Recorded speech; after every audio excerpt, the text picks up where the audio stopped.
Yo, welcome back to Tremonte and Friends Boxing. Please like and subscribe. We're going to get right into it. Subriel Matias versus Alberto Puello. Who are you? I know this is not about people not knowing who you are. This fight will display who's really who. Subriel Matias was looked at as a monster for a long time.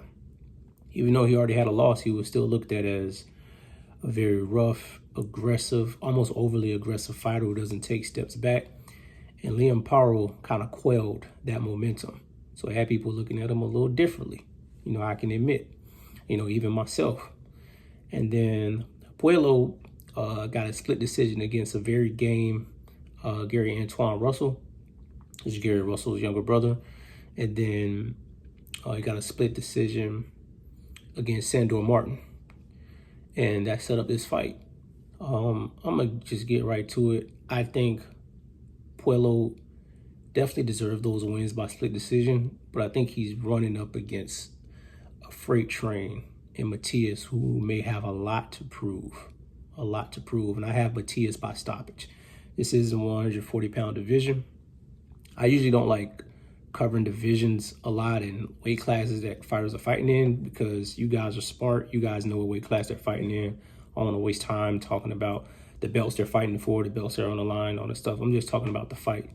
I think Matias's pressure, and Puello has a great jab, very sturdy. I think Matias's pressure from the onset will be too much for Puello to weather throughout the course of the fight. I think Puello's footwork is better. I think he works angles better. But sometimes when you are up against another opponent in boxing, you have to fight the person. You just have to fight them. Y'all remember the years ago, the classic fight between Keith Thurman and Shawn Porter? He was like, man, they're going to box, but, they both fight. Shawn Porter, he's going to fight. And Keith Thurman is at the time, he was a great boxer. But sometimes you have to fight the person. And Puello's going to have to fight. And he does not have the style that Liam Paro had. Liam Paro has a totally different style. He doesn't have that same style.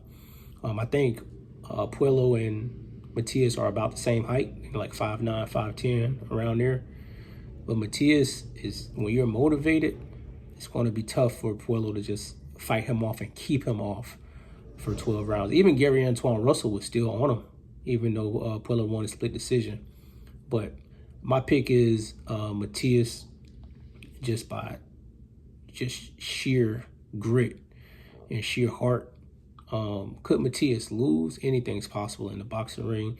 I just don't think right now, and Matias is not, very young. He's 33. I think this is going to show, are you really the monster that people said you were at 140 before you had caught that L? And Puello, were those split decisions really warranted? Can you withstand a Matias who's looking to stop you? Matias is not coming in the fight to win the fight. He's looking to make a statement, to kind of reprove that I am who I say I am. So y'all tell me what y'all think in the comments. I'm never going to waste y'all time and do these long videos unless I'm talking about, the backstory of a fighter, or it's a really enormous fight and there needs to be context added. I'm just going to get right into reviewing the fight and what I think is going to happen. Not to be too intricate. I think the times are called for that specific thing, but Matias is looking to make a statement in the fight. And I like Puello. I like how he fights. I like how he carries himself. Matias was getting a little arrogant before the Paro fight. It's like nobody could stop him. He thought people were scared of him, but everybody's not scared of you. I don't think Puello's scared of him either. Just believe that in this fight, this is make or break for Matias, especially at this point in his career. Who are you? We'll see. I'll talk to y'all soon. Peace.